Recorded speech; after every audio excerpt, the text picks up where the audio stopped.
نحن نقص عليك أحسن القصص بما أوحينا إليك هذا القرآن وإن كنت من قبله لمن الغافلين. القصص النبوي قصooyinka nebiyada.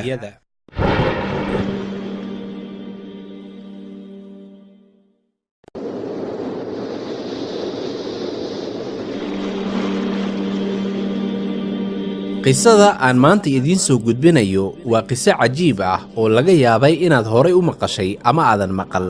waa qiso qofka muslimka ah ugu sugan inuu mar walba saacadda qiyaamaha dhicisteeda uu qalbiga ku hayo.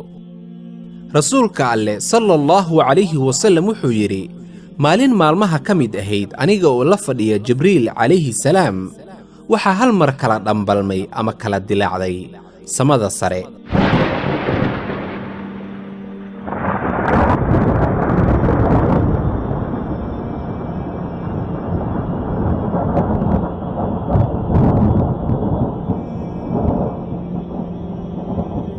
waxaa ka soo degay dhankii samada malag.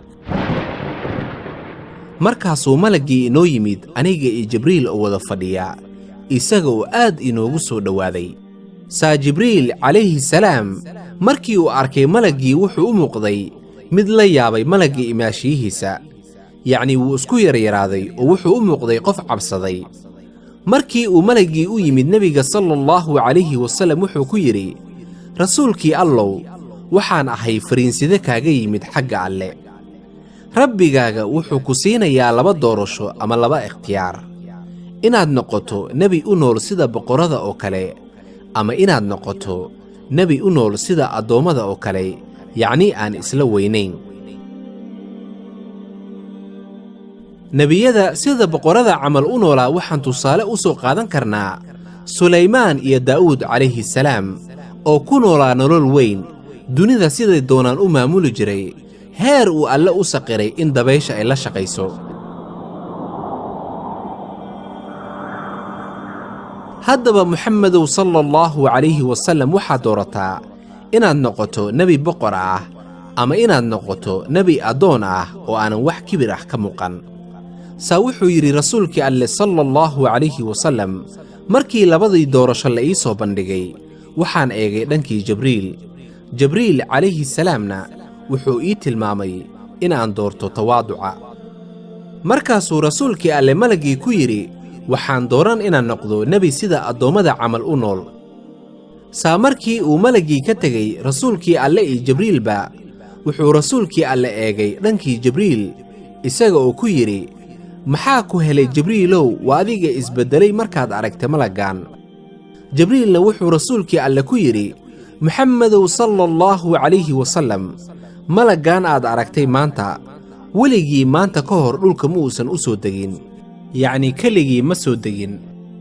wallaahi allihii uuntay ayaan ku dhaartay, wax kale ma aanan u qaadan oo aanan ka ahayn in saacadda qiyaamaha ay dhacayso maanta. haddaba ma garanaysaa malaggaasi? waa israafiil, waa malagga afuufi doona suurka qiyaamaha, waa malagga dadka ku wargelin doona in saacadda qiyaamaha ay dhacday. jibriil markii uu arkay israafiil oo xagga dhulka u soo degay, wuxuu u qaatay in dunida ay dhammaatay maanta. haddaba sidee ayay u saamaysay rasuulka alleh sala allahu calayhi wasallam inuu doorto inuu noqdo nebi addoon ah, yacnii inuu noqdo nebi la mid ah addoommada alleh oon waxba ka duwanayn?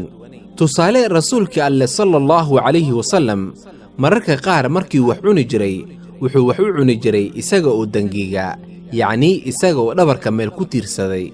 laakiin markii ay dhacdadaani dhacday kadib, wuxuu rasuulka alleh sala allahu calayhi wasallam raashinka cuni jiray isaga oo fadhiya. heer rasuulka alleh sala allahu calayhi wasallam gaajo darteed uu dhagaxaan caloosha ugu xirtay, isaga oo arrintaasi kala mid ahaa saxaabadiisa oo ay gaajo daran haysay xilligaasi.